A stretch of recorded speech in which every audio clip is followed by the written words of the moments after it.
Hi friends, Justin Hibbard here. Can I ask a huge favor? If you're blessed by this podcast, if you've learned something from it, if this has been helpful to you, would you do me a huge favor and buy me a cup of coffee? Okay, don't really buy me a cup of coffee, but pretend like every month you're taking me out for a cup of coffee. How do you do this? You become a patron. It's just $5 a month to become a patron. It's the cost of a cup of coffee. It's all I'm asking. If you could be so generous in doing that, it will go a long way in supporting me, this podcast, and some big plans I have for Why Catholic. All you need to do is go to whycatholic.substack.com/subscribe. Thank you for your help. God bless you.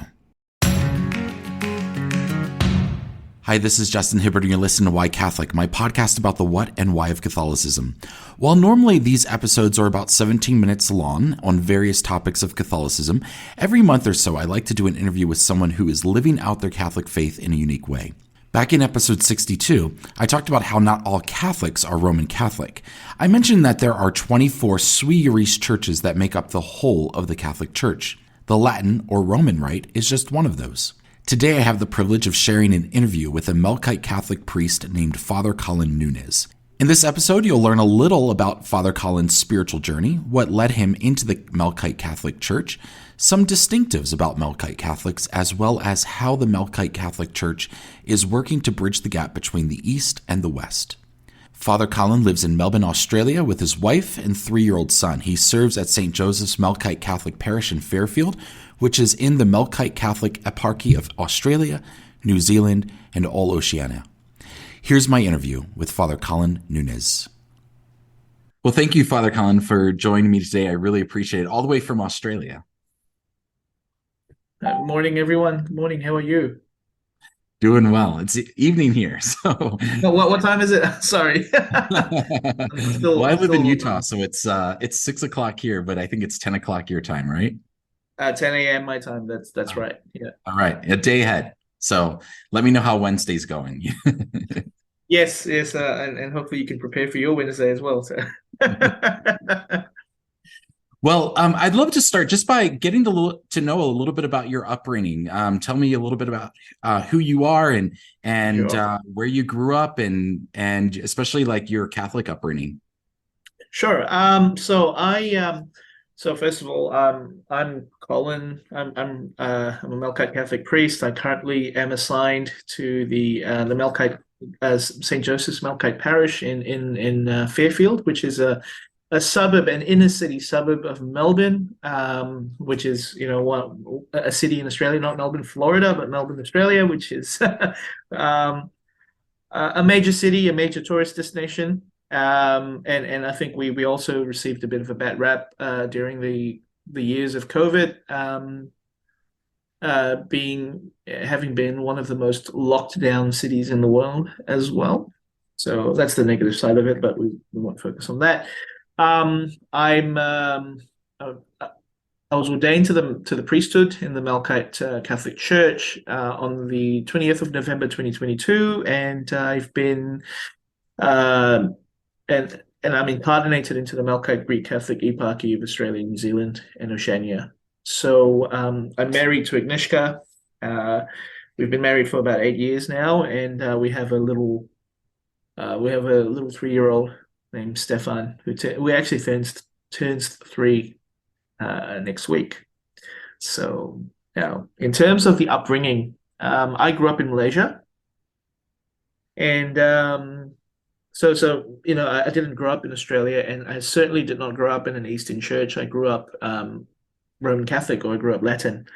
My mother is of Chinese descent, so specifically Cantonese, and my father is a Eurasian Portuguese Creole. So Malaysia, once upon a time, a specific part of Malaysia was a Portuguese colony, and the Portuguese in the 1500s brought Christianity, specifically Catholicism, to Southeast Asia. So we are, you could say, byproducts of the missionary initiatives of St. Francis Xavier, who is as you know, the apostle to the East.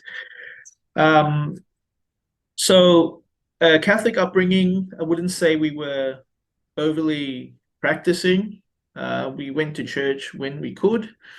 I was baptized, and my parents taught me my prayers. Certainly learned, yeah, and I went for the sacraments and all of that. But it was no, you could say, we were not actively practicing Catholics. In fact, the only reason we went to church was because we had Sunday school. But apart from that, we didn't really go to mass and that sort of thing. So it was, yeah, but I really did enjoy that vibe and the atmosphere of being in church. The just being around so many people, and so um, that was that was my experience growing up as a Catholic. I moved to another city, a developing town in Malaysia, about 40 kilometers from where I lived, where I initially lived, and the church scene there was a little bit smaller. It was a slightly poorer parish, and uh,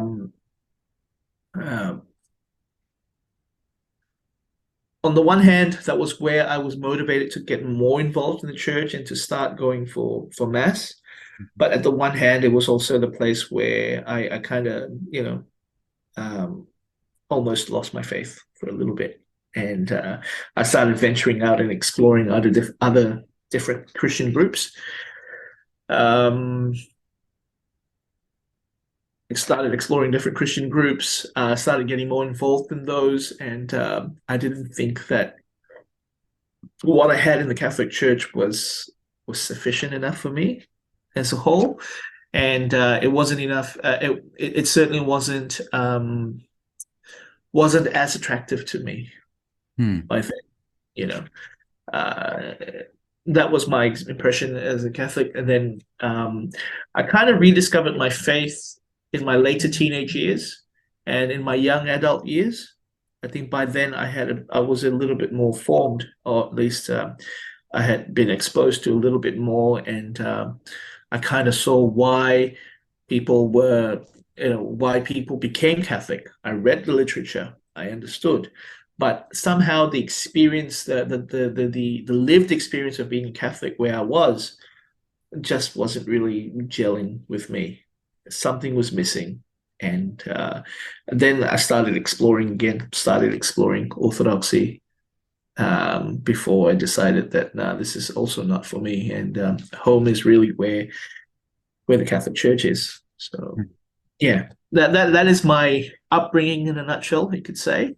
That's a fairly long story, but I don't know if I answered your question, but yeah, that would be my journey as a whole. Yeah. So what were some of the things that drew you back into the Catholic Church? Um, I guess the things that really drew me back to the Catholic Church was the consistency of teaching, um, the liturgy, the sacraments, and I also thought that um, now the thing that I should point out is that when I was sort of umming and ahhing about the Catholic Church in my younger years, it was not because what the Catholic Church taught was not true. I didn't have the hang-ups that it's not found in the Bible and that sort of, In fact, I was convinced that everything that was found in the Catholic Church was in the Bible. But I guess the issue that I had was that I was not being fed, or at least I didn't feel like I was being fed. You know, there wasn't enough of there wasn't enough of an evangelical paradigm or within the Catholic Church where I was growing up. I didn't feel like people were sacramentalized, yes. People were ritualized, yes. But I didn't quite see the evangelized side of it as much. So that was probably why I sort of, the sacraments, the liturgy are great, but it's the evangelism, or the focus on the word that sort of drew me away a little bit. And also, I guess the other thing as well is that while the Catholic Church had the sacraments, Catholic Church has the sacraments and the liturgy, the reason why I also pulled away a little bit was because, like, if this is the true church, and if this is what if this is what the church teaches is true, that the mass and the sacraments, why are we very shoddy about the way we do things? Hmm. That was, so I was looking at it from a very different angle, not saying that, oh, this is not found in the Bible, this is heretical, and the church is so and so. I didn't have any of that, but I was just seeing that, look, if this is the true church, there has to be a better way of approaching this. Hmm. Hmm. So, what drew me back to the Catholic Church? Well, first of all, there's no place like home. There's no place like home, and also, you could say, yeah, I was convinced that, look, this is where I'm meant to be. I think eventually, you know, God put it, I would say God put it in my heart to say that there's no place like home. This is where you're meant to be, and and if you're looking for those things that you feel are missing in the church, then maybe, then maybe I need to be the answer to that question, or at least I need to find that response to that question rather than walking away from it. So was that kind of the impetus for you thinking about the priesthood? Well, I think it was an impetus for me to serve God. That was for sure, to become a servant. And I think for a good part of my life, I had been serving in the church, or I was working in I was helping out, or at least freelancing for the Catholic newspaper, for the Catholic magazine. I was involved in youth events. I was, involved in initiatives to kickstart, Catholic chaplaincy, or at least a Catholic campus ministry on private colleges. So, in Malaysia, a lot of us do study in uh, private colleges or private universities, and what we wanted to do was to sort of establish a Catholic presence and to start something there. But I guess all of those experiences helped me or led me to discern a vocation of service. The priesthood did cross my mind a little bit, but I wasn't really. I would have to say, I have to admit that I wasn't very brave enough to make the move to seminary. I mean, growing up in a fairly Asian home, the prospect of displeasing my parents or bringing dishonor and shame to my mother, especially, was daunting. I mean, um, to even change majors in university was not something that she could live with. Hmm. So yeah, I had some problems there. So I kept going, but I definitely had this desire to continue serving God. And I think you could say I got my big break in after university. Um, sorry, while I was in university, I got my big break, and that was when I met the Melkite bishop for the first time in Australia. This was in 2009. I had been somewhat involved in the Melkite Parish. Now, I mean, the story about how I ended up in the Melkite Parish is a different story in itself, and it's very funny because I went to this little church in Perth when I was in uni, 2008 to 2011. I went to this church which was walking distance from where I stayed, and the church was Arabic speaking. I never saw, someone. Yeah, well, they've had non-Arabic speaking guests from time to time, here and there to come and witness the liturgy. But who's this guy? He's coming every week, every week. And so eventually, I got involved in the church. I was reading the epistle. I learned how to serve the altar. I never altar served in my life. I mean, I picked it up in the Melkite Church. So the bishop heard about me, and I told him my story, etc., etc., and he basically invited me to consider vocation to the priesthood, and basically said, "We need priests." And I want the church to be more firmly rooted in Australia. I want to be able to normalize the celebration of the Divine Liturgy in English, and to do more pastoral work in English. And so, I feel like you'll be, I'm ready to accept you, Hmm. and I'll take care of everything. Don't worry. Unfortunately, the bishop was reassigned, or at least reassigned to Lebanon, to a metropolitan see in Lebanon, which is, in a way a promotion. We had a new bishop, so things just started all over again. And with the new bishop, obviously, he had consideration about my history and my past, and eventually he thought, okay, well, with the advice of the parish priest, I was made a subdeacon. So in our Melkite Church, we still have minor orders. So I was tonsured or released, blessed to become a subdeacon, on Pentecost Sunday in 2012, and that sort of started my trajectory, started my path into ministry and orders. You could say, yeah. And obviously from there, that was also where I initiated the process of doing theological studies and getting more involved to prepare or to receive formation to become a deacon and subsequently a priest. So, so you came from a Roman Catholic background. You're exploring your Catholic faith. You say, this is my home.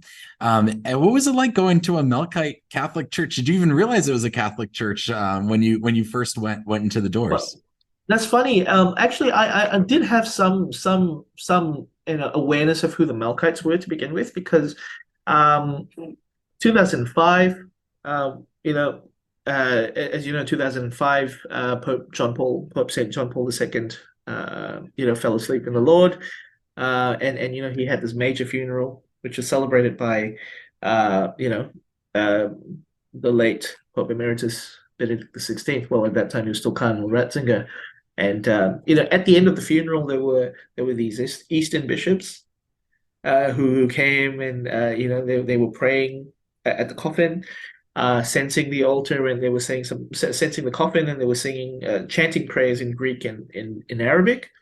So I thought about this and said, who are these guys? Who are these guys? Very interesting. And they're all fully vested. And I thought, are they Orthodox? No, they can't be Orthodox, because there was a little screenshot, at least there was a little a frame that pointed towards Patriarch Bartholomew. So, well, he's the Orthodox patriarch. Well, he should be the one doing this, but no way. He's Orthodox, and he's sitting in the pews with all the other people, not vested. Whereas we have these Eastern bishops, in all their in their very beautiful Eastern vestments at the altar. So if they're vested, they must be concelebrated, and if they must have concelebrated, and if they're concelebrating, they must be in communion. So these are not Orthodox; these are Catholics, because that was a very fundamental statement that I would have learned in my catechism. I mean, you can only receive communion in a Catholic church if you're a Catholic or you're in communion. So I definitely thought, okay, no, these guys are Catholic, so who are the Melkites? So I started typing Eastern Catholic churches, and then that was there. That was that. I attended my first Byzantine liturgy prior to moving to Australia in 2008 and subsequently attending the Melkite Church. I attended a Byzantine liturgy organized by a gentleman by the name of Edward Yong. Edward Yong is a Singaporean who lives in Singapore, but he has had an extensive life and experience in the Eastern Catholic churches. Having studied in London, he was somewhat involved in the Ukrainian Catholic Cathedral in London, and so when he came back to Singapore, all the contacts that he had established in Europe started coming to Singapore, because Singapore is like this very cool landing spot if you're traveling from between Europe to Australia. Everybody just stops in Singapore, and Singapore is a global financial hub, or a regional financial hub anyways. So everybody knows Singapore. It's a major city, right? So he organized for this priest from Ireland. He's a Russian Catholic priest by the name of Father Serge Kelleher, who also passed away in 2011. He brought Father Serge Kelleher, who was a Russian Catholic priest incarnated into the Ukrainian Eparchy, living in Ireland. He stopped over in Singapore on his way to Australia to celebrate Divine Liturgy, and he got this he got all of us. Somehow we were all connected, and he invited me to attend this divine liturgy. So I played my last gig. So I was a part-time musician in my life as a student. I played my gig, and I took the bus from Kuala Lumpur to Singapore to attend divine liturgy, and I stayed in Singapore for 3 days. And I just sat with this priest, and it was for the first time I actually had close contact with a priest. I went to confession for the first time in so many years. Yeah, uh, I was just in this space where, wow, it's like, yeah, this moment of ecstasy, and you don't know what hit you. That was my experience with the Divine Liturgy and the services for the past uh, it, for it, at my first experience. I mean, it was all strange to me, but it wasn't all that strange because it was all done in English. Booklets were prepared, and so I didn't miss out on anything. I captured a lot. Now, it was where I felt I was lost was probably when I went to the Melkite Church for the first time. But after a month of attending regularly, I mean, I kind of got the gist of it, and found out that there were also books. So I was able to sort of capture on and follow that as well. So um, yeah, I don't know if that answered your question though. Yeah, no, that's helpful. What are some of the major differences between if someone said, "Hey, what is Melkite Catholic? What is that? Where does it come from? What are some of Okay. the differences between the Melkite Rite and the Latin Rite?" Okay. So I think for one, I think it's good to start with the term Melkite. Okay. Well, sorry, what is the Melkite Greek Catholic Church, and where does the term Melkite come from? I think I'll structure it accordingly, in that way, and then from there, probably help me reiterate. Remind me of your follow-up questions from there. Sure. So, so the Melkite Greek Catholic Church is really the is a Byzantine Rite church, is an Eastern Christian church in full communion with Rome, and liturgically it uses the Byzantine Rite. So it is also can be known by some people as the Greek Catholic Church, um, because any church that's any Catholic church that uses the Byzantine Rite are usually called Greek Catholic. So the Ruthenians, the Ukrainians, Romanians, the Hungarians, and the Slovaks, by some stretch, they're usually referred to as Greek Catholics in their homeland. So the Melkites are also known as Greek Catholics, but when you translate that into Arabic, they're known as Rum Catholic. So Rum Catholic, because for them, Rome, the center of the Roman Empire, was Constantinople, not old Rome, but new Rome. So that for them was their point of reference. So when they come to the West, they call themselves Roman Catholics because, for lack of a better term, because the word Greek in Arabic is a different term altogether. So Unani, which is to refer to the Hellenic, tradition, but they're specific Greek as in Byzantine, not Hellenic. Hellenic. Yeah. So we're a Byzantine church. We're called the Greek Catholic Church of, and our sister church is the Greek Orthodox Church of Antioch, also known as the Antiochian Orthodox Church.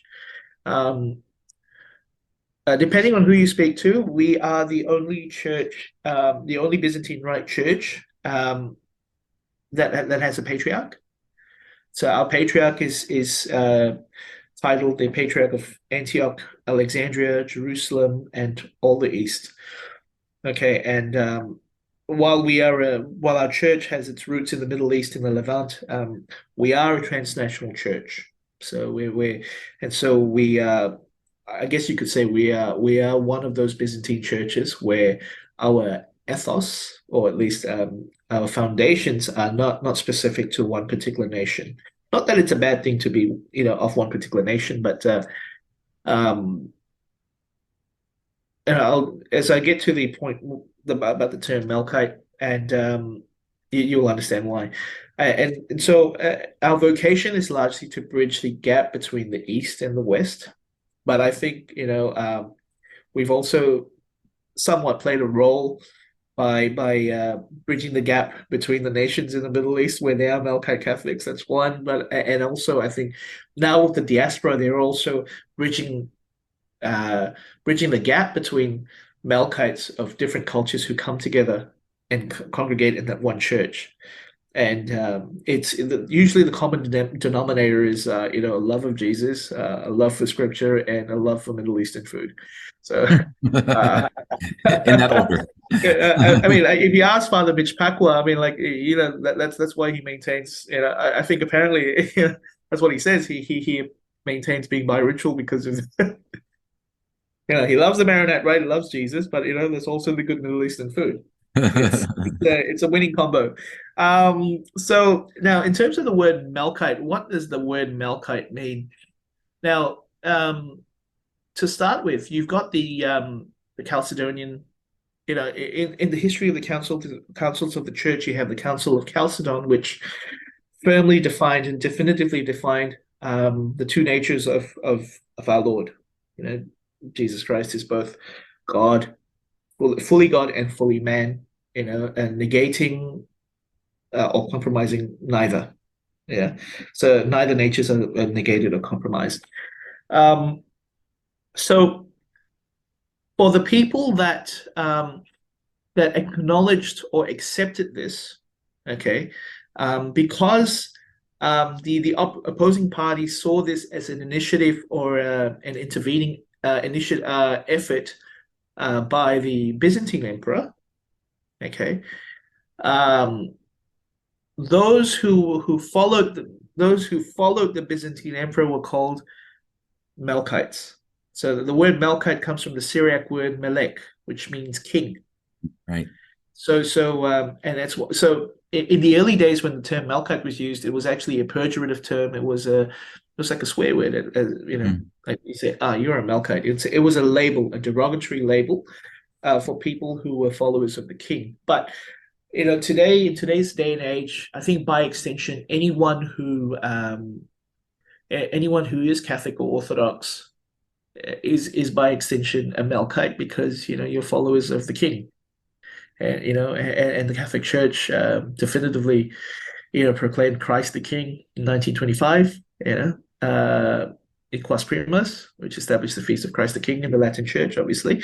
We refer to Christ as the King, and so, by extension, I think all Catholics and Orthodox who believe in Jesus Christ as Lord and Savior do see him as King. And so I think this is a historical statement. What we've talked about it is largely a historical event, but I think from a theological perspective, why is it important that Christ was both God and man is largely because if he wasn't both God and if he wasn't both God and man, then I think in a nutshell, our chances our chances as human beings of getting to heaven and being in union with God would be close to zero.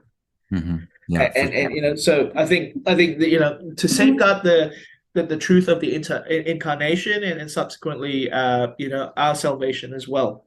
That's why the Chalcedonian definition was established. So this is my take on it, obviously. So now in terms of the differences between the Latin Rite and the Melkite Rite, well, I think at face value, the Roman liturgy is, of the Roman Rite. It has its foundations in the Latin language, whereas in the Byzantine Rite, the Melkite Byzantine, at least as it's used in the Melkite in the Melkite Church, is its foundational languages are Arabic and Greek. Well, Greek is used to some degree, although I've seen Melkite liturgies celebrated, in a good portion of Greek as well, according to the Melkite liturgical books. We are Byzantine Rite, and so I think a lot of the differences would be more along the lines of the differences between Latin and Byzantine practices.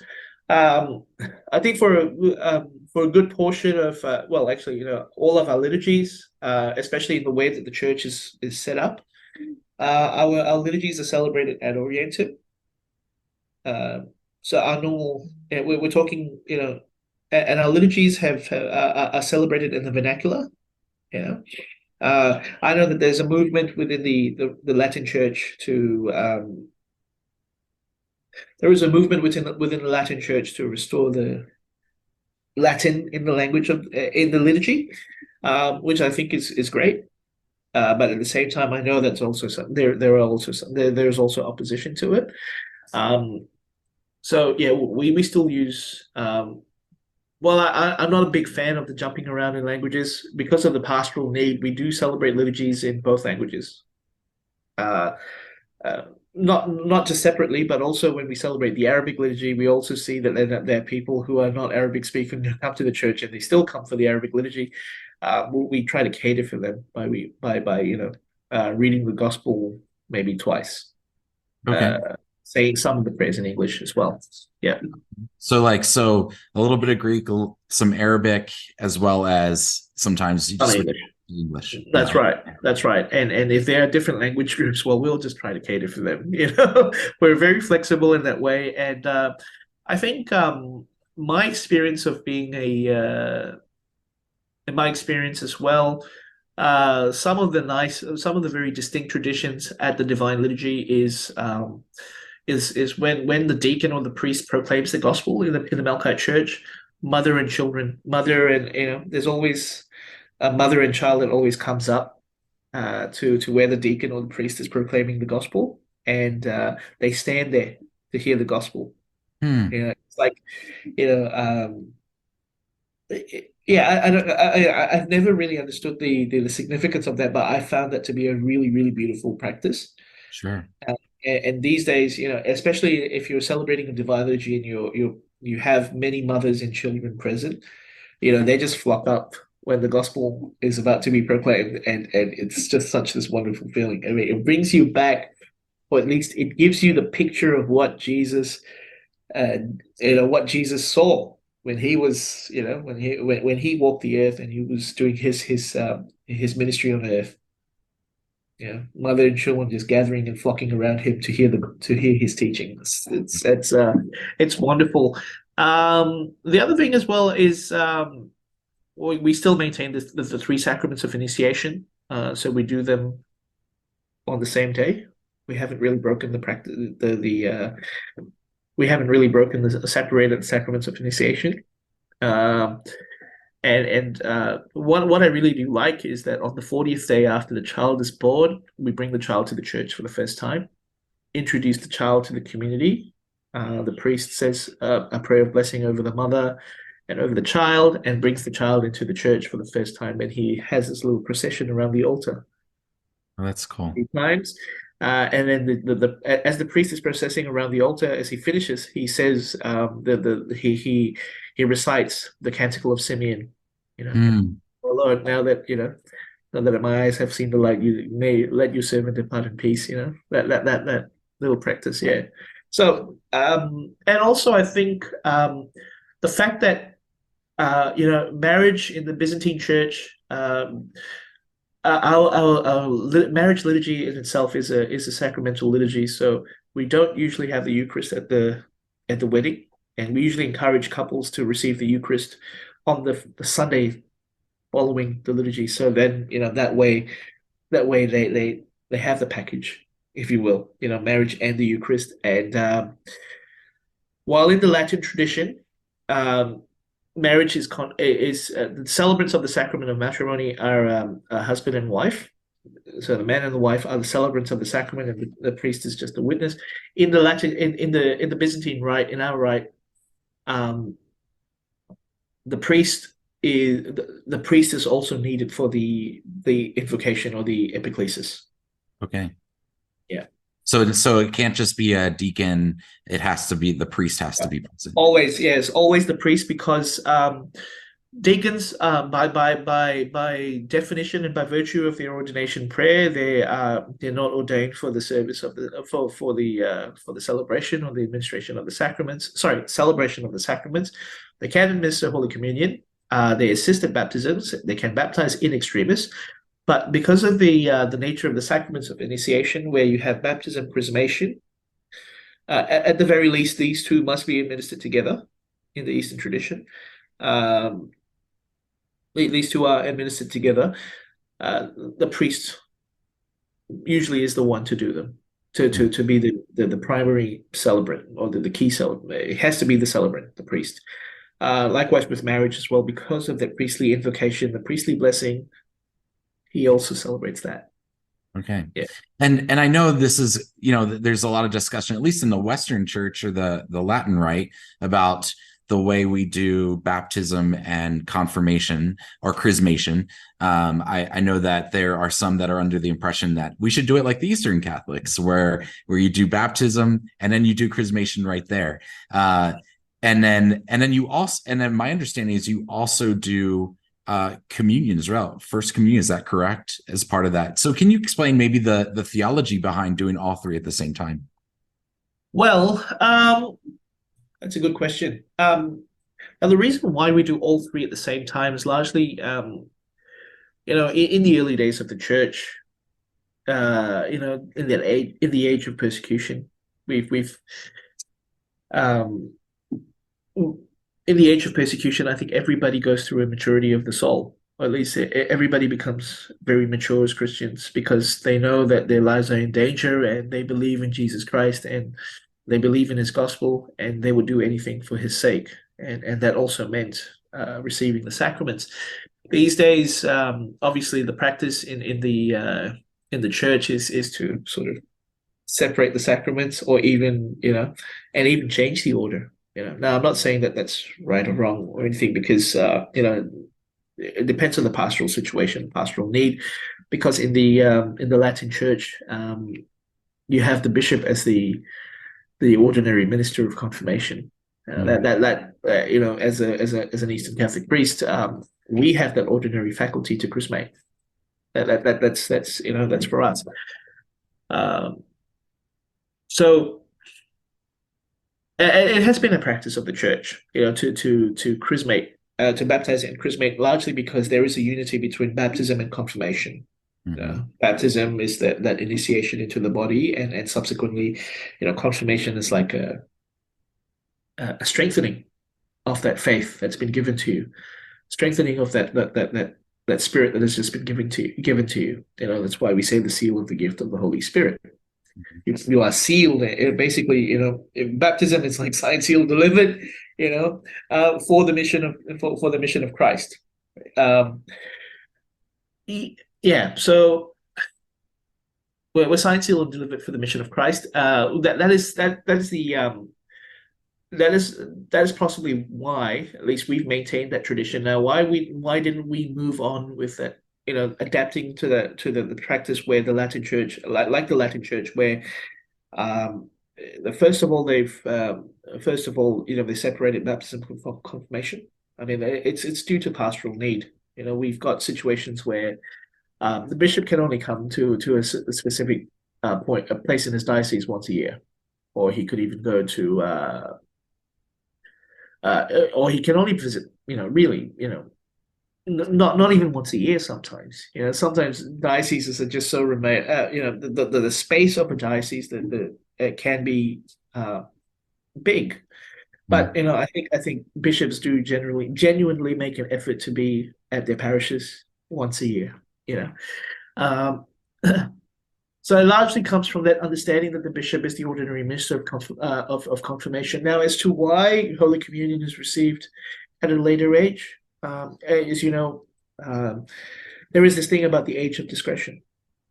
But St. Thomas Aquinas was very careful to say that this age of discretion, or this age of reason, does not necessarily mean a numerical age. It does not mean a physical maturity, but it actually means a maturity of the soul. So from my experience, having seen children, having communed little infants at our parish, I think maturity of the soul of the child depends on how much, it depends really on the effort of the parents in really sharing that faith with the children. And just surrounding them with that wholesomeness, and the wholesomeness and the truth that the church offers. So that that experience of Sunday Mass, prayers, even using that little colorful St. Joseph's picture books, Catholic picture books, to convey to them, the gospel, the teachings of the church in very simple ways. That helps develop or cultivate the maturity of the soul. So, and these children know when they're receiving something special. When they come to Mass, when they come to Divine Liturgy on Sunday, when they receive the body and blood, when I address them by name, they there is this you can see that there's this openness to receiving the body and blood of our Lord, but also at the same time, there's also this awareness that they know that they're receiving something special. They're receiving Jesus. And somehow I think from the perspective of faith, they just have a better awareness and understanding that sometimes us mature adults don't. And plus the Lord says, suffer the little children permit the little children to come to me. So, and when we do that, we see that effect play out, Yeah, it's actually a very tough question, to be honest. But yeah, this is what I see as a priest. This is what I've seen as a deacon, and this is what I see as a priest. And I see this in my own family with my son, who's 3, but he knows he's receiving Jesus. I think it's also largely the fact that he's got a big appetite, but it's but he loves coming up for communion. He loves being in church. He loves being surrounded by these icons and everything because, color is so fascinating. Children are very sensory people, and he's at that age where sensory play comes into the picture as part of his development. So there's the smell, there's the bells, there's the icons, there's all this dynamic action that's happening at the liturgy, at the altar, and then with the altar service processing, they see. And then, they learn how to bow, at least learn how to sign themselves on the, make the sign of the cross, or, so they see, they hear, they taste, they smell, and they touch, it's the worship of the 5 senses. So that there is that experience there. So, I think that's a little bit of, that's how I would approach that question, unless, of course, you have a follow-up question there. No, that's super helpful. If someone wanted to, is there a process for someone coming into the Melkite Catholic Church? Like if they came from, they were from the Latin Rite, like yourself, and wanted to become Melkite, is there a process for that? It depends really on the diocese in question, really. Yeah, because different dioceses sometimes different dioceses have different procedures and ways of operating, but all of them do work according to canon law with regards to this. Generally, okay, but what I'll give you is a general outline of what happens. So generally, what happens is you've been involved in an Eastern Catholic parish for years as a Latin Catholic, and some Eastern Catholic parishes or diocese eparchies make provision that you need to be involved in their parish for a number of years. Some would say a year, some would say 2, some would even say 5. So you'd have to be a communing, active, practicing parishioner in an Eastern Catholic parish. Not just Melkite, but just overall Eastern Catholic for a couple of years. I mean, the longer the better, I guess. For stability's sake. And once you've made your intention known to your parish priest, and he will guide you through the process. But what that involves usually is informing the eparch or the bishop of what's happened and of your intention, and then if he feels that the parish priest's attestation is good enough, etc., he will issue a letter to say to you, okay, I accept you as a member of the Ruthenian Catholic Church or the Melkite Catholic Church. Now, to finalize this transfer, you need to speak to the Melkite bishop. You need to speak to your local Latin bishop, okay, and indicate your reasons for transfer, and petition for him to transfer you to the said Eastern Catholic Church, to the Melkite Catholic Church. And once you've done that, once you receive the letter from the local Latin bishop, that becomes that's pretty much final. The consent of the Holy See is implied. Okay. In that sense. Yeah. So now this is the normal scenario that occurs in a place where there is an Eastern Catholic bishop, or there is a bishop of the church that you're attending. So if you're attending a Melkite church, if there is a Melkite bishop in place, if you have a Melkite bishop in place and you have the Latin bishop with you, then everything goes fairly straightforward. But there are places or instances where you want to go to a Melkite church or belong to a particular Melkite church, a particular Eastern church, and you don't have an ordinary for that Eastern church. Like in the case of some people that I know who made the transfer in the 70s from the Latin church to the Melkite church.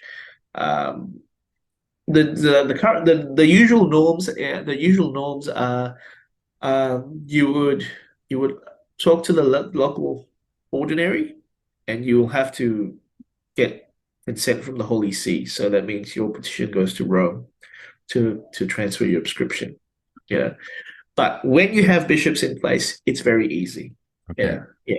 Is it usually handled very amicably? Like if someone says, and gives a decent reason, do you ever foresee a Latin bishop being like, no, I'm not permitting this? I've heard of situations like that. But I can't say that I've actually heard of such situations here in Australia. Because I think generally, the Australian bishops the Catholic Church in Australia has been very accommodating. Well, I wouldn't say accommodating, because that's just like, they're here, they've been very accepting. That's the word, accepting, and very welcoming of the Eastern Catholic churches here. And the Eastern Catholic churches have just added, so much of color and life into the Catholic Church in Australia. It's not, it's unbelievable.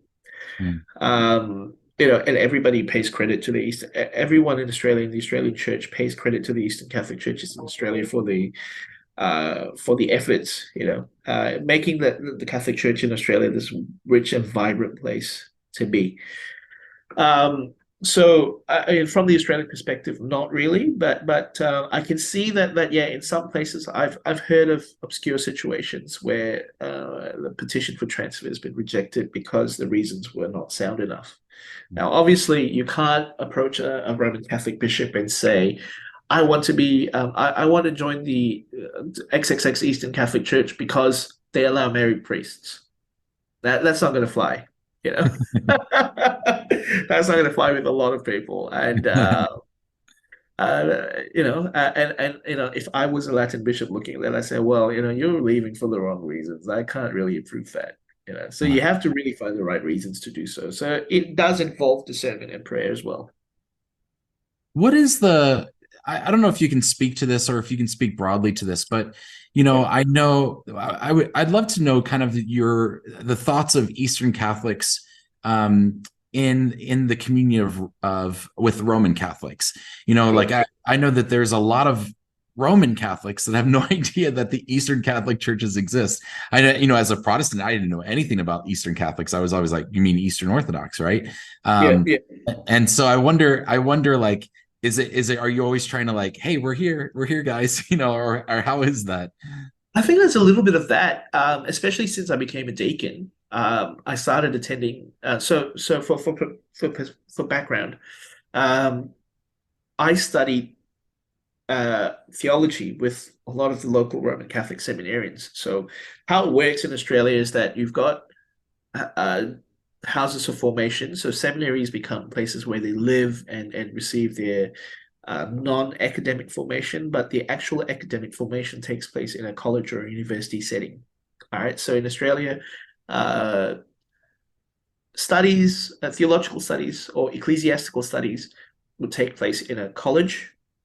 And this college is accredited by the government and nationally accredited, sorry, and you basically, get a degree out of it, a civil degree, which you can, which could sort of, which gives you the skills and the tools to earn a job, to get a job if you do not end up being in ministry, that sort of thing. So, I studied with Roman Catholic seminarians from across the region. So not just my state of Victoria, but also Tasmania, South Australia, and you could even say guys from religious orders as well. So all of them were preparing for some sort of ministry in their life, diaconate, ministry, priesthood.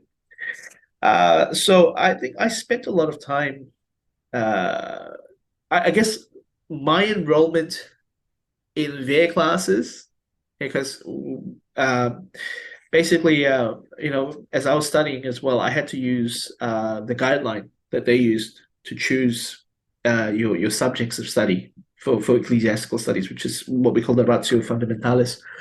So I basically chose my units off the Ratio Fundamentalis, so I was attending classes with them.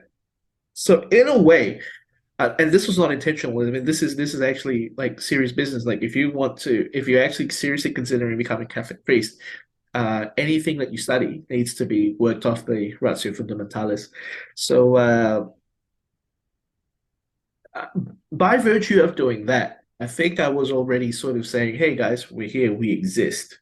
And then occasionally I would come in dressed in my cassock, I guess, especially after I became a deacon. My cassock or in my clericals, basically just said, "Hey guys, I'm here." Or I didn't even have to say that per se, but just by my very presence, my very witness within the college was just like, "I'm here. I'm an Eastern Catholic," and news of my ordination to the diaconate was put out in the college newsletter.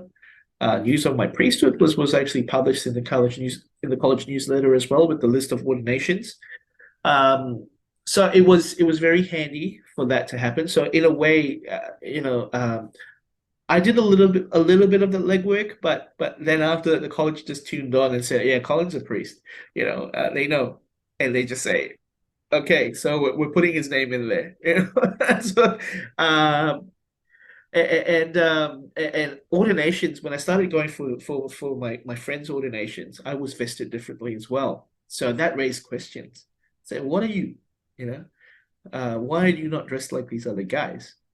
Yeah, you must be a deacon because you gave the kiss of peace and you hugged those other deacons, but you're seated with all the other clergy and celebrating or helping out or whatever, And then as a priest now, there was a photo of me circulating with the Archbishop of Melbourne, celebrating with the Archbishop of Melbourne. So again, there is that, I'm here, guys. There is that vibe. There is that sentiment there. So, I guess now with all the with my appearance at some of these major events and to that 2023. I mean, this the start of 2023, which was 2 months after I was ordained to the priesthood, we've had some fairly significant events in the life of the Australian Church. First of all, we had Pope Benedict. Pope Benedict's death. Just towards the end of the year of 2022, I think it was. Yeah. And then you had Cardinal Pell's death as well. And so in Australia, all of these were marked by memorial masses and requiem masses for the repose of their souls. And as someone who enjoyed reading Pope Benedict's works, and also as someone who had a lot of respect for Cardinal Pell, and as someone, I admit, I believe that he did not do any of those things that he's been accused of.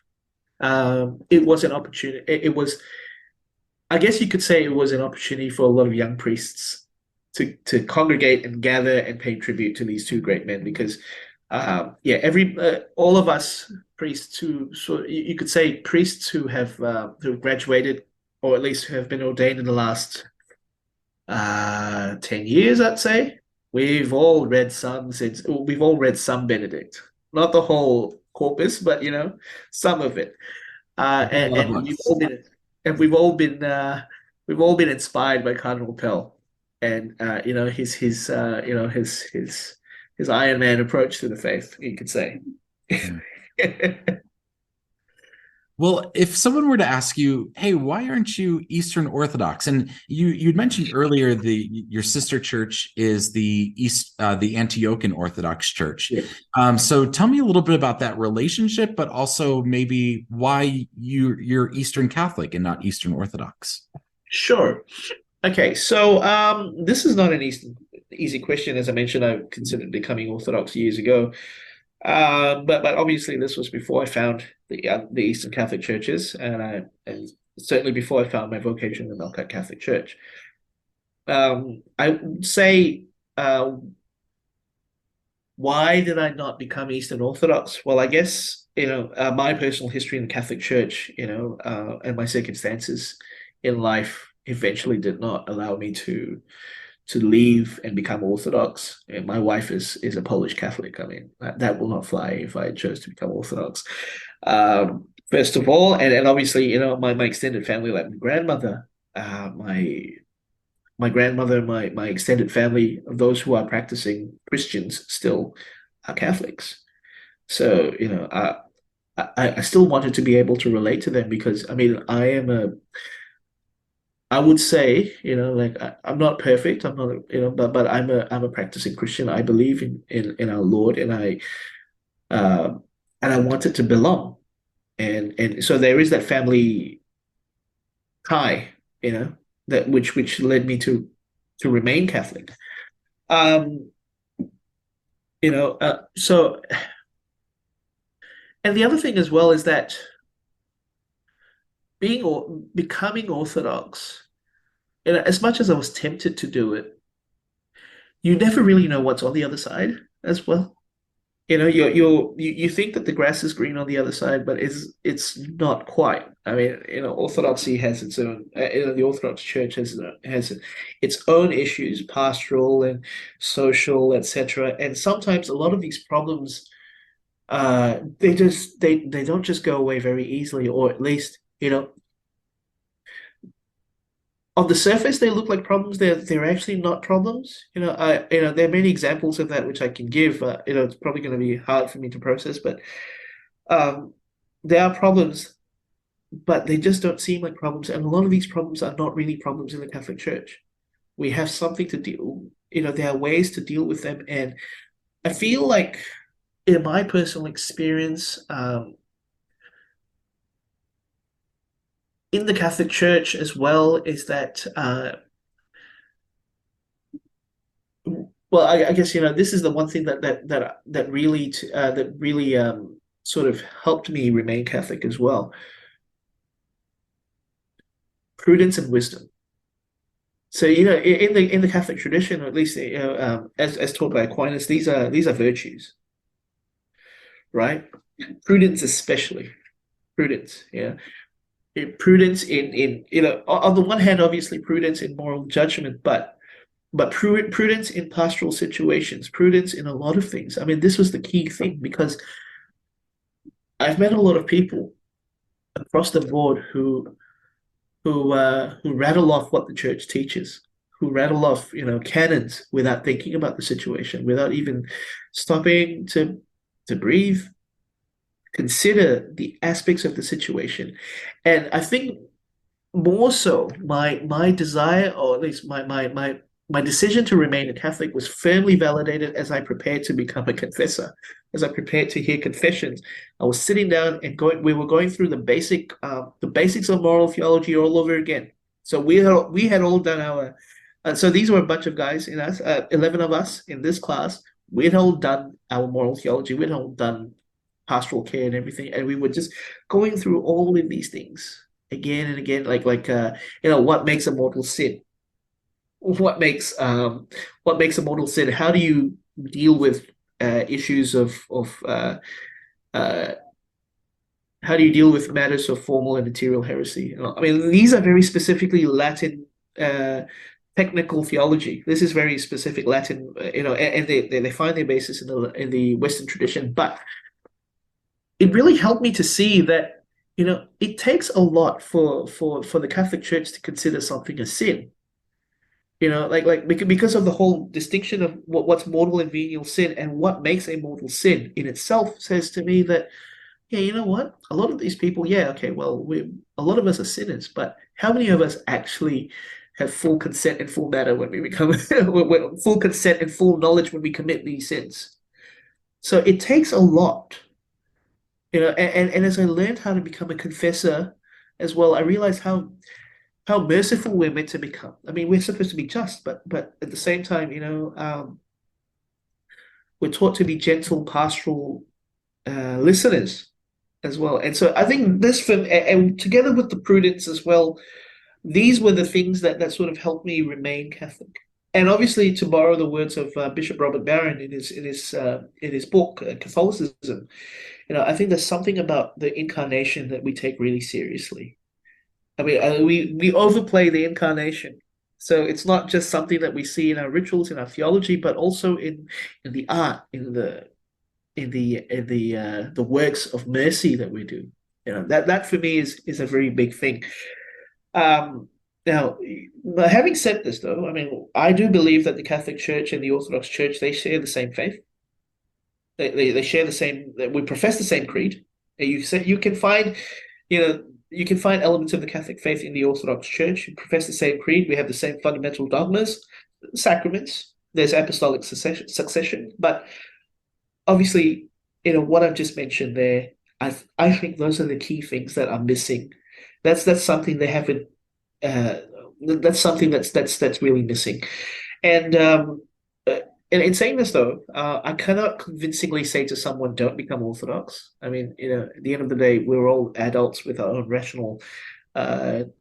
We can make our own decisions for ourselves, but why be Eastern Catholic? Well, why become Eastern Catholic?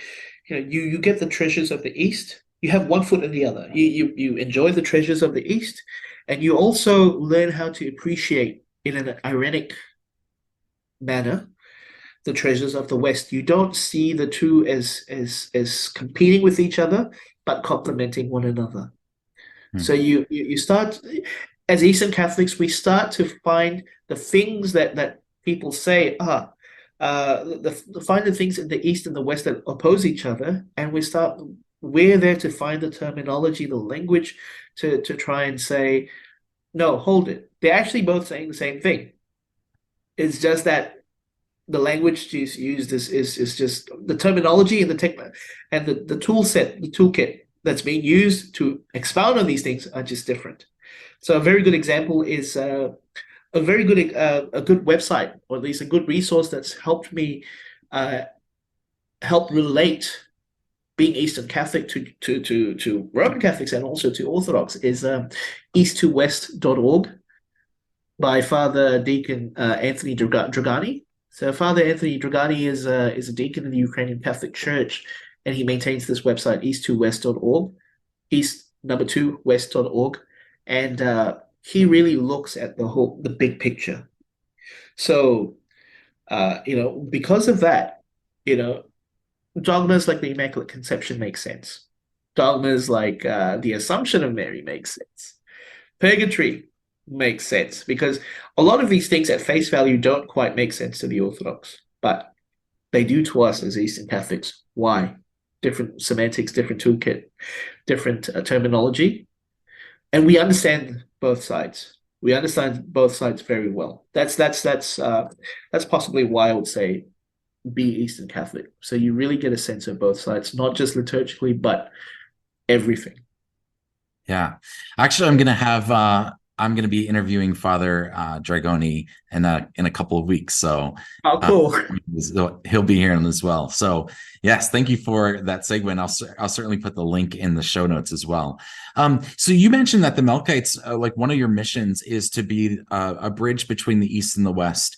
And so How do you guys see your role working with the Eastern Orthodox churches?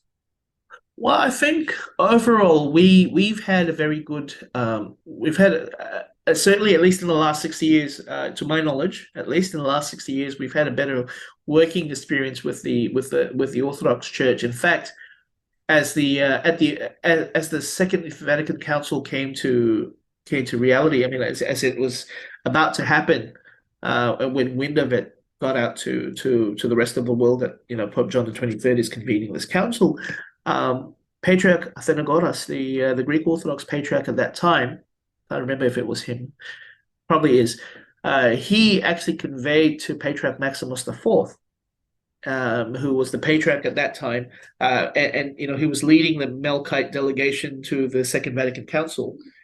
He said, so the Greek Orthodox patriarch said to Patriarch Maximus, "Say, look, be our voice at the council. Please be our voice at the council." And in fact, there's this camaraderie between the Greek Orthodox Church of Constantinople and then obviously with the Melkite Greek Catholic Church has been fairly positive in the sense that first of all, this book, this old book that was published or at least prepared by Archbishop Joseph Raya, the late Archbishop Joseph Raya, a Melkite bishop. Byzantine Daily Worship. I don't know if you've seen that book. Byzantine Daily Worship has a letter of commendation, not just from the Melkite Patriarch, but also from the Greek Orthodox Patriarch. So there was already this sort of this relationship going on. Now, at present moment, from what I understand, well, at least in our perspective, we have our guys. So me included, some of us have actually done some studies at the Greek Orthodox Institute here in Australia, the Greek Orthodox Theological College. So we went to where their seminarians go study. We've studied together with them. And in fact, from my understanding as well, there is this interdependency of Melkites and the Orthodox to the Melkites and the Greek Orthodox, at least. They like to share publications, or at least they like to share liturgical texts. So when you ask them, do you guys have this in your bookshop? I say, we're waiting for the Melkites to publish one so that we can use theirs. That's that sort of interdependency that's going on there. And I think from a grassroots perspective, at my ordination, my very good friend, who was then a deacon, an Orthodox deacon, he was one of the cantors, or at least he was one of the cantors at my in the choir at my ordination.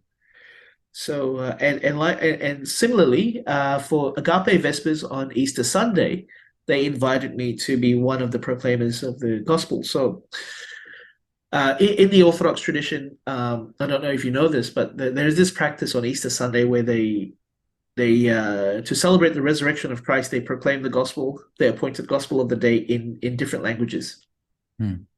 So not just in the old ancient languages, but also in modern languages. So we had someone who, in addition to English and Greek and Arabic and Church Slavonic, somebody read the gospel in Chinese, in Mandarin, in Turkish, etc. And I was appointed to proclaim the gospel in Italian.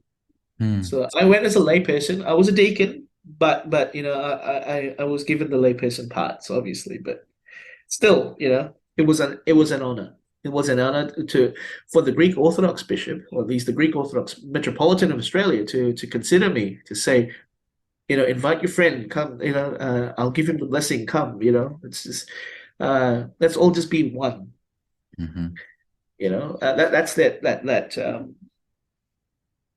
That's that spirit that we have now. I know that in some places the relationships between Catholics and Orthodox are not all that great, but definitely in the Middle East, but within the Antiochian Orthodox Church and the Melkite Greek Catholic Church, the relationships are tight and strong. In fact, from what I've heard as well, they share churches with each other.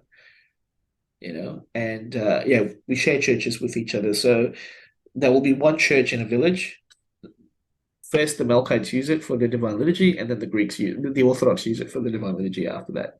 So it's a very interesting situation.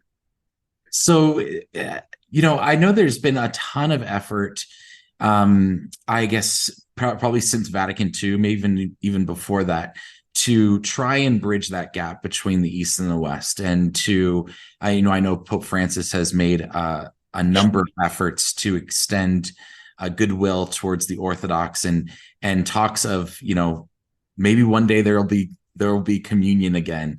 What's your take on it, as someone a little closer to it? I think, the efforts towards realizing the vision of the Second Vatican Council, the Melkite Fathers at the Second Vatican Council, I would say we're a long way off, but I think a lot of good effort has been made, to sort of to bridge the gap. So on the one hand, yes, Pope Francis is making a very good effort to establish, stronger relationships with the Orthodox hierarchs. Every time you read Vatican news, he's there's always one Orthodox delegation or a head of church coming to visit Pope Francis. There's this goodwill, there's this gesture of goodwill, there's this goodwill, a gesture of hospitality as well. But I think from the Eastern Catholic perspective, I think it's really only now that some things are starting to happen. So first of all, there is this, from a Catholic perspective, I'll say, in 2014, Pope Francis lifted this motu proprio, Cum Data Fuerit. So Cum Data Fuerit was established in, I think, 1929, in response to the to the nuisance that was married clergy from the Carpathian region migrating to the United States, and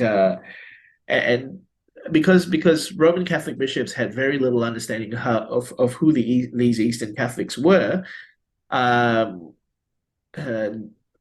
married priests or widowed priests with children were not allowed to migrate to the United States. And so those who did, and those who did, was suspended or at least barred from ministering as priests, and so they left en masse to become Orthodox, which became the foundations of what we know as the Orthodox Church of America today. Now that so. Obviously, if you were an Eastern Catholic living in the United States and anywhere in the diaspora for most of for most of the 20th century, you would be expected to be celibate. And if you were ordained as a married man, you would either have to go back to the old country to be ordained and then loaned out to the place that you actually live, or to the diocese that you actually live in, to exercise your ministry. And it just became very difficult. And I think it came to a point where in Canada, apparently, there were 3 married priests who were ordained to be auxiliary priests, just to be assistant priests, just to help out. They were already deacons established in their ministry. They were sent to Ukraine to be ordained, and then when they came back to Canada, they found out they were suspended. Yeah. So it was because, so these were some of the problems. Now, it was obviously in Australia, that ban was lifted in 1998 when the Australian Catholic Bishops' Conference voted that they had no opposition to the Ukrainians and the Melkites ordaining married men to the priesthood. So they put that motion forth to the Catholic Bishops' Conference, and the Catholic Bishops' Conference said, "Yep, no opposition, so go ahead." So, in fact, the Roman Catholic bishops, I feel, are sometimes the beneficiary of this, because sometimes some dioceses have a shortage of priests, and so these Eastern Catholic priests who are married can get bioritual faculties to also serve the Roman Catholic diocese, because there is a need. So hospitals, schools, prisons, whatever have you.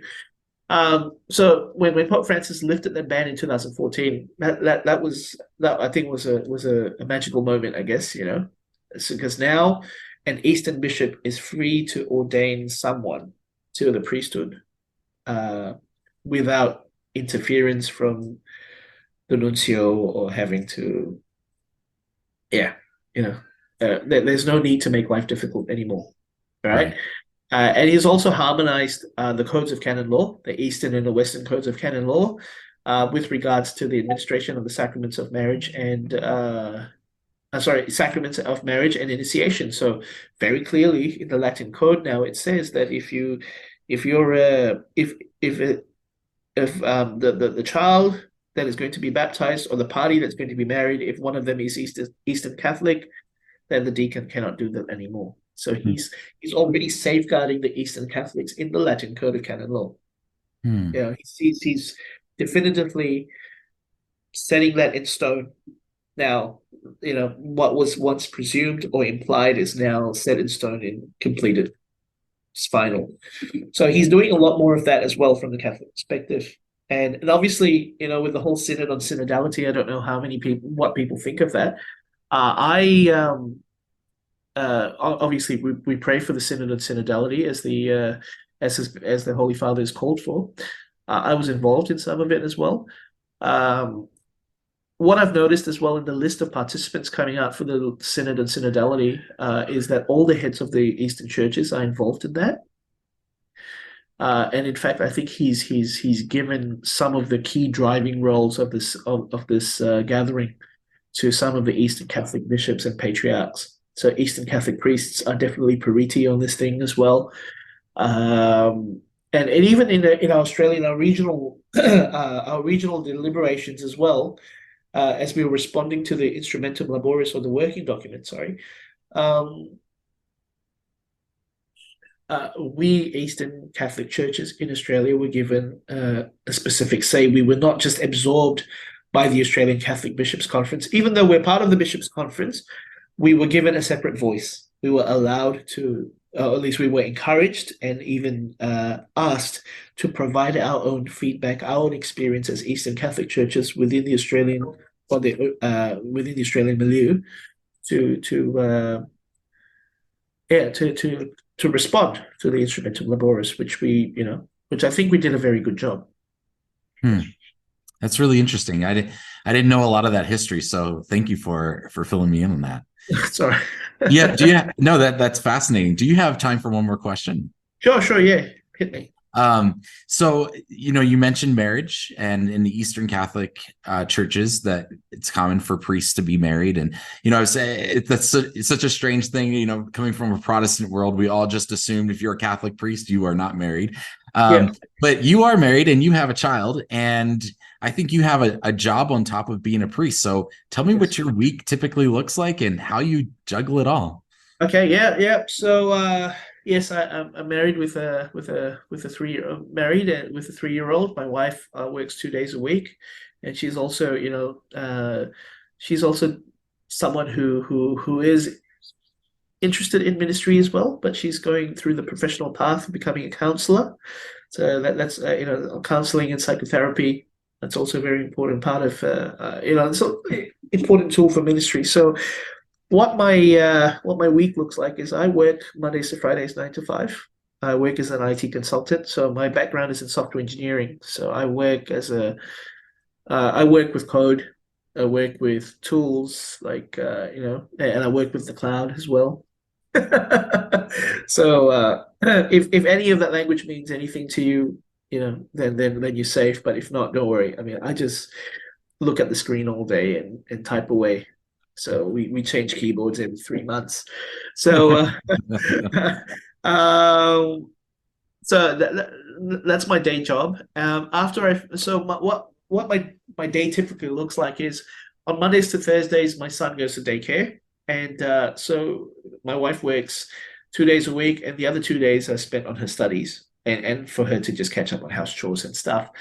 I work from home most of the time, so it's up to dad being the driver, the pickup guy, or the errands guy, pretty much. So what I do is when I wake up in the morning, I say a short office. I don't really have I don't have the luxury of time to sell it to do the office in total. So what I do is I just say a small portion and then I start my day. Um, I make sure that my son gets up. I get his breakfast. I let the wife sleep in for a little bit. If that's okay. If I don't need her, I let her sleep in. I make sure that he gets his breakfast. He's ready for daycare. I drop him off. I come back home. Any errands that need to be done, I do them before I start my job, before I start work. And I have a little home office at home, which is the garage. So I head to the garage with my coffee in hand and everything, and I start, I just type away, or I'll be stuck in meetings or something like that. Then you have your lunch, and then I try to finish by about 5, or just before 5, so that I can go and pick my son up from daycare, and then dinner. Or well, we play for a little bit. We go to a playground. If the weather's great, there's a playground, scooter, whatever have you, and then it's time for dinner. So usually my wife will be the one preparing dinner. Yeah, and then after dinner, it's time to play with him a little bit more, toys, and then we read a few books in preparation for bed. I get him ready for bed. Sorry, get him ready for bed. We read books, and then I put him down to sleep. I put him down to sleep. In the process, I take a little nap myself as well.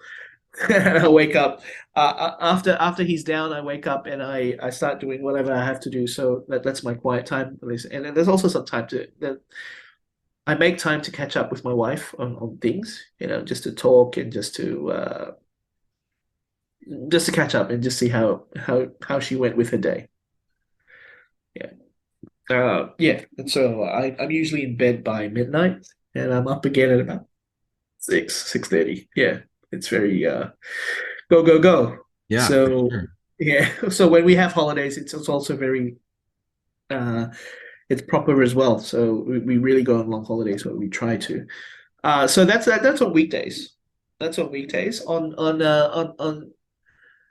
during Lent, Lenten weekdays, I usually try to organize for my mom to come over to help me with the pickups, because I have to be at church for Lenten services. So our Lent is pretty involved for Eastern Catholics, as you may be aware.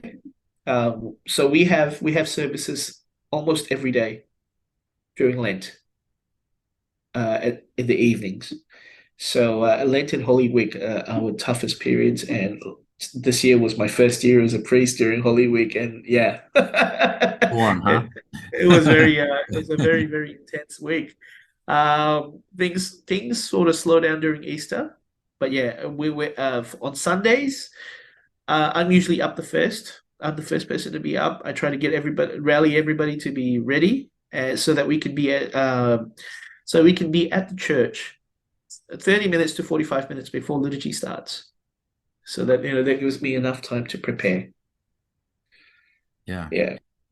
Are you having to do celebrate the different sacraments like marriage or reconciliation? Is that like happening on Saturdays? Is it happening midweek? How does that work? Well, it happens mostly on Sundays. Sundays Okay. upon request. Upon request. Some people may want to see me after Divine Liturgy. Some people want to see me before.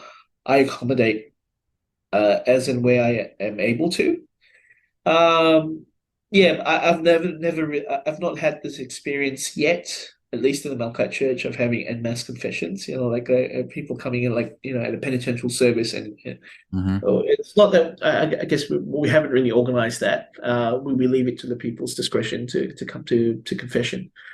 I have done that at a Latin mass in Singapore. I had to hear confessions for 2 hours straight. It was not. It's really nothing compared to what some of my priest friends have gone through. But yeah, I do that. Um, but yeah, in terms of marriages and other things, I can celebrate and assist at marriages, because usually that's done by the parish priest, Okay. and sometimes the parish priest wants to make it a bigger thing, or yeah, so other priests like myself would come and can celebrate at the wedding, and certainly at the baptism as well. Yeah. Well, awesome. Well, Father Collin, I won't take any more of your time. I really Sure. appreciate all of your insight and And, for me, coming from I came from a Baptist background, and I'll just share that what I was thinking about converting to Catholicism when I was like, maybe I'll be Eastern Orthodox, and it was really the Eastern Catholic churches that I think really convinced me that I wanted to become Catholic, because I said, where is there unity, and where do we see unity most happening? And I really felt like, oh wow, the Latin Catholic Church and the Eastern Catholic churches are working together in that unity. And so thank you for being a part of that. Thank you for being a bridge for that and a witness to the unity. Thank you. Well, thanks for having me. So it was an honor, and I hope I answered your questions directly as much as possible. Thank you so much. Thank you so much, Justin. The Eastern Catholic Churches is one of my favorite topics to discuss in all of Catholicism. It's not because I'm part of an Eastern Catholic Church. I'm very much active in a Roman Catholic Church. But it interests me because it speaks to the ongoing effort of the Catholic Church to grow in unity. As I mentioned in the interview with Father Collin, I will soon be interviewing Father Deacon Anthony Dragani, a priest in the Ukrainian Catholic Church, and has the website From East to West. My hope is to eventually interview priests from all the different particular churches of the Catholic Church, because the more we are aware of them and their distinctives, the more we will understand that the Catholic Church can be both incredibly diverse, but also operate in beautiful unity. Let me just take a minute to thank Father Collin for joining me on Why Catholic and the work he is doing to serve the Catholic community in Melbourne and to be a bridge between the East and the West.